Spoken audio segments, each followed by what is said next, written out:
En la línea telefónica el diputado José María Avilés. Se ha convocado para mañana a una protesta en la zona de Palacio de Gobierno y Congreso del Estado para pedir, dicen, que el gobernador del Estado vete estos cambios legislativos, esto que le llaman perversa ley que permite que niñas, niños y hasta adolescentes, mayorcitos, puedan cambiar su identidad de género, su nombre en las actas de nacimiento, aún sin el consentimiento de los padres y madres de familia.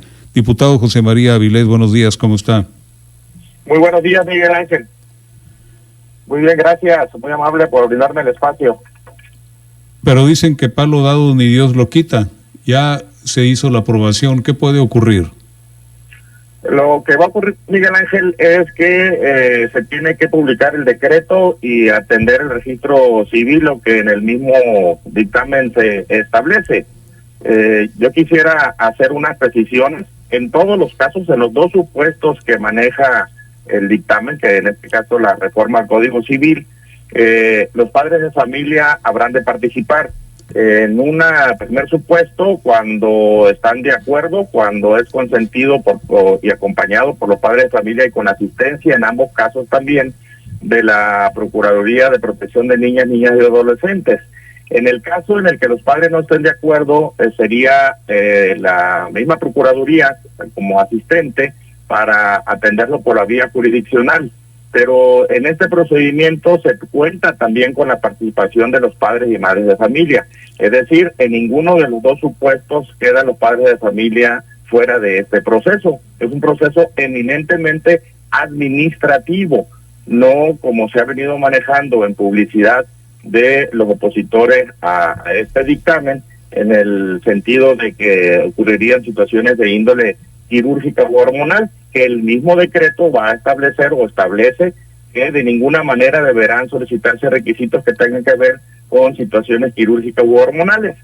En el contexto que tú conoces, Miguel Ángel, hace un año atendimos una iniciativa ciudadana al respecto, tuvo discusión un buen tiempo y que finalmente fue, como le decimos coloquialmente en el Congreso, bajado del orden del día, y que en el mismo en el cual yo planteé el que estaba en la Suprema Corte de Justicia una acción de inconstitucionalidad presentada por la Comisión Nacional de los Derechos Humanos y que ya estaba en el orden del día de la semana siguiente para ser atendido por la Suprema Corte de Justicia, que lo que al final sucedió y que unánimemente los 11 ministros de la Corte suprimieron el párrafo mayores de edad del artículo 144 ter del Código Civil para Baja California Sur, y que además establecieron criterios muy precisos para poner los candados, de tal suerte que en los supuestos que te mencioné anteriormente tuvieran participación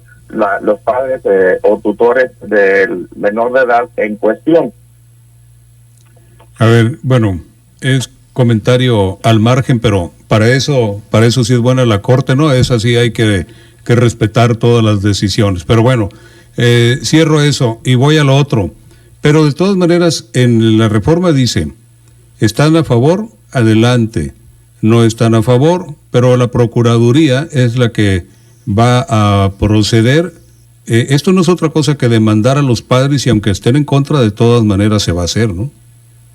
Pero va a depender del juez. Porque por eso, pero efectivamente, por eso tienen razón cuando dicen estén a favor o estén en contra los padres, porque determinará una autoridad, no los papás, al final de cuentas. Sí, pero intervienen los padres a través de el mismo proceso jurisdiccional, con alegatos, pruebas y lo que tengan a bien decir. Finalmente, el juez decidirá si es voluntad expresa del menor de edad o no, o le da la razón a los padres. En un juicio siempre puede salir la sentencia favorable o no, pero finalmente hay participación de los padres de familia. ¿Y quién va a decidir qué individuos son las y los psicólogos, las y los jueces? ¿Qué grado de objetividad van a tener ellos para tomar una decisión? ¿Por qué? Porque si, por ejemplo, son partidarios de estas corrientes, dígame usted qué van a decidir. ¿Del lado de quién? hemos tenido casos de otra índole en el que en la propia Procuraduría tienen peritos especializados psicólogos que con diferentes test pueden determinar una situación a la otra. Me parece que el asunto tendría que ser con toda la responsabilidad que ameritaría el caso para poder definir si el menor de edad pudiera irse por la vía jurisdiccional tiene la voluntad expresa y no es manipulado para una situación de ese tipo. Entonces, en esa parte sería el procedimiento jurisdiccional quien determinaría, insisto, con la propia participación de los padres de familia en este proceso jurisdiccional. Pero a ver, eso lo dice, la ley habla de quiénes serían al final, cómo se elige. A donde quiero llegar es a esto. Vamos al extremo en el que ya el papá y la mamá no están de acuerdo, etcétera, y es un juez o lo que tiene que determinar con peritajes quién va a decidir qué grado de objetividad tienen jueces y juezas, si son proclives a esta corriente, a esta tendencia sobre el género. Advertimos todos que igual van a darle para adelante, ¿no? Yo creo que tendría que haber quedado que por lo menos fueran profesionales en el desempeño y que fueran bien seleccionados. Le voy a poner un ejemplo. Es que ahorita el director del transporte es transportista y vemos que todas las decisiones que toma las toma en favor de los transportistas. Si a la hora de que llegamos ante un juez o un ministerio público o un perito, ellos son de esa misma ideología, es decir, ya podemos anticipar cuál será su resolución, ¿no? Mira, yo te esperaría que esto se lleve a cabo con el profesionalismo y la responsabilidad que tendría que actuar el juez en su caso el Ministerio Público también. Pero no lo dice la ley en qué parte se debe de seleccionar, bajo qué criterios a los que toman las decisiones, pues. ¿O sí lo dice? Bueno, la cuestión es que hay requisitos para ser juez o jueza, o ser perito, o ser psicólogo, o ser médico. Y en esos requisitos establece precisamente que tengan la capacidad y el profesionalismo. Finalmente, el mundo está dividido en ideologías y no podemos nosotros determinar, independientemente de esto, que tal persona ocupe un cargo por tal cual ideología. Tiene que ver con criterios muy objetivos de selección de los requisitos para ser juez o jueza, o en su caso para Ministerio Público o psicólogo. Sí, pero a final de cuentas, y ahora sí que hablamos de ideología, depende de la ideología de cada quien, son las decisiones que se toman, ¿no? O sea, bueno, pero no es un supuesto, es una realidad, porque si usted es de una ideología, usted como diputado actúa en base a esa ideología. Y obviamente como juzgador igual, pero el juzgador va a determinar sobre la vida de las personas, sobre todo de niñas, niños y adolescentes. Es un caso un tanto distinto, ¿no le parece? Es distinto, por supuesto, pero creo que el procedimiento está muy bien establecido para que estos candados tengan la participación en una primera instancia con la voluntad del padre y en otra en la intervención del padre de familia en este procedimiento. Sí, pero al final de cuentas, diputado, quedó claro que quiera o no el padre de familia, esto puede ocurrir. Puede ocurrir, por supuesto, si así lo define la sentencia del juez. ¿Ya consideraron, dice alguien acá, el presupuesto suficiente para estos nuevos psicólogos que se van a necesitar? Porque el juez solo es experto en leyes, por lo que va a depender del dictamen psicológico y se van a necesitar psicólogos expertos en sexualidad infantil. Por eso le preguntaba si se hizo solo el cambio o realmente pudieron haberlo hecho mejor. No, fíjate que la Procuraduría de Protección de Niñas, Niños y Adolescentes tiene psicólogos preparados. Igual la Procuraduría de Justicia del Estado tiene peritos y psicólogos especializados. Creo que existe el personal para llevar a cabo este procedimiento. Nosotros hace un año planteamos precisamente a los opositores de esta situación que estaba la sentencia. Incluso nos dijeron que la aguantáramos, que nos dieron un año. Nosotros esperábamos que pudieran meter una iniciativa. No lo hicieron. De la misma manera, a la bancada de Acción Nacional que apoya en esta parte, le hicimos llegar una propuesta 2 días antes de que cerráramos la iniciativa ciudadana que estábamos dictaminando hace un año, para que la estudiaran y se pudiera mejorar. Jamás nos contactaron. Finalmente vino la resolución de la Corte, que era una sentencia que tenía que atenderse sí o sí.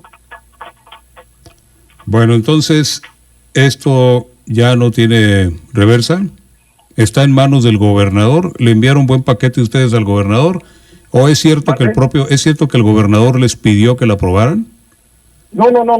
Nosotros seguimos el procedimiento. Quien nos pidió que legisláramos fue la Suprema Corte de Justicia de la Nación. Lo que hace el Congreso es atenderla, enviar el decreto y el gobierno del Estado habrá de publicarla. Bueno, entonces, ¿el Ejecutivo la va a publicar? Supongo que debe de publicarla. Es un mandato de la Corte lo que estamos atendiendo. Entonces, ¿ya no queda de otra? Bueno, toda persona que se oponga a una ley puede echar mano de todos los recursos a su mano disponibles para oponerse a la misma. Eso no hay vuelta de hoja. Aquí es que es una sentencia de la Suprema Corte de Justicia que tendría que ser atendida por la Suprema Corte en su caso. Fíjese que el problema de mucho de esto es que la historia de estas cosas es, y yo entiendo que por ahí va mucho la preocupación y molestia de mucha gente, es que son puertas, ¿no? Abres la primera, que es esto, y luego vienen otras más, y vienen complicaciones que han ocurrido en países como España, Francia, en Estados Unidos, cuando de una aparente decisión que no tenía mayores consecuencias, es la primera para pasar a otras más. Esto es lo que vemos ahora, incluso la disputa entre ideologías de derecha y de izquierda en varios países, que debo darle la noticia a usted de que van ganando notablemente terreno justamente por esos excesos las extremas derechas en Europa, ¿no? Sí, fíjate que en Europa fue un caso distinto. En Europa cometieron, a mi juicio, la aberración de solicitar para el cambio de identidad de género que hubiera una identidad morfológica, física, incluyendo hasta cirugía para poder hacer el cambio administrativo. Por eso lo revirtieron. Pero en el caso de México y específicamente en el caso de Baja California Sur y lo que nosotros modificamos, la Corte y nosotros especificamos en el decreto muy clara y precisamente de manera reiterada que es un procedimiento de naturaleza meramente administrativa y que incluso no se debe exigir ningún procedimiento quirúrgico ni hormonal. Eso está asentado plenamente, por lo cual la propaganda que sacan los grupos opositores en términos de manejar cuestiones de aberración como amputación de genitales, etcétera, es una completa falsedad. Sí, eso ya lo comentamos nosotros, que por lo menos en esta ley no aparece. La preocupación, yo insisto, justificada de mucha gente es que sea el principio de lo que puede venir cuando usted ya ni siquiera sea diputado, pues, en años. Sí, la cuestión está en que están los candados puestos. Finalmente, quienes pudieran acudir, quienes están en este caso, nosotros nos tocó atender cuando la iniciativa ciudadana a 5 familias que acompañaban a sus adolescentes para el cambio de identidad y que era todo un martirio poder llegar a este procedimiento con las afectaciones propias al propio adolescente por tener, en el caso del registro civil, una identidad que no corresponde a la situación que estaban viviendo, una situación bastante dramática que nos tocó vivir y que finalmente son los casos. Mira, yo siempre lo he dicho que la ley no se hace para que las cosas ocurran, sino porque las cosas ocurren se hace la ley. Y hay varios casos en ese sentido donde hay la voluntad de los padres de llevar a cabo este procedimiento. De lo otro, muy complicado el que un niño pudiera en ese sentido atender cuando hay una relación familiar en la que se manejan en buen entendimiento, pueda ocurrir. Pero bueno, mientras la puerta esté abierta, ahí está la posibilidad. Dice alguien acá, al rato van a suprimir de las actas de nacimiento el sexo del bebé, que déjeme decirle que esa idea se ha tenido en varios países, que no quede expresado el sexo del bebé, y esperemos que no llegue. Ya sé que no está ocurriendo ahorita, pero son de las muchas preocupaciones, porque así comenzaron con cosas como esta. Le dicen, si no consideraron las reformas en el Código de Procedimientos Civiles, ¿cuál es la manera en que se van a llevar a cabo estos procedimientos? Mira, en el dictamen aparece el procedimiento de los criterios y el procedimiento para la vía jurisdiccional, y además se establece como supletorio para cualquier asunto que no esté contemplado en el procedimiento que establecimos en el propio dictamen, puedan recurrir al Código Nacional de Procedimientos Civiles y Familiares. Pues, diputado, al final no hubo un madruguete, como dicen los opositores, porque no avisaron ustedes de que vendría esto, ¿no? Mira, lo avisamos con más de un año de anticipación. se le hizo saber que teníamos el cumplimiento 12 meses. Yo comenté hace un momento que le entregué una propuesta a los diputados de Acción Nacional, lo platiqué con los integrantes de la familia natural porque tuvimos reuniones posteriores para ver este tipo de temas. ¿Pero hace días de esto, hace 15 días, 2 semanas, un mes o el año o hace un año? No, hace un año con toda la oportunidad para que pudieran estudiar la sentencia, para que pudieran recurrir a lo que le correspondiera. No lo hicieron, se nos vencía el término y tuvimos que llevar a cabo la aprobación de este mandato de la Corte. ¿Para ustedes es un capítulo cerrado? ¿Ya corresponde al Ejecutivo? Así es. Bien. Diputado, muchas gracias. ¿Quiere añadir algo? No, al contrario, agradecerte, Miguel Ángel, la atención de poder explicar de la parte del Congreso qué fue lo que ocurrió y cuáles son los procedimientos a seguir en estas modificaciones al Código Civil, que, insisto, son dos procedimientos, el de la voluntad con los padres y el jurisdiccional, en la que también intervienen los padres y madres de familia. Muchas gracias, Miguel Ángel. Que esté bien, diputado. José María Avilés Castro, diputado de Morena. La conclusión es, hay que se le eche el gobernador, porque para el Congreso es asunto concluido.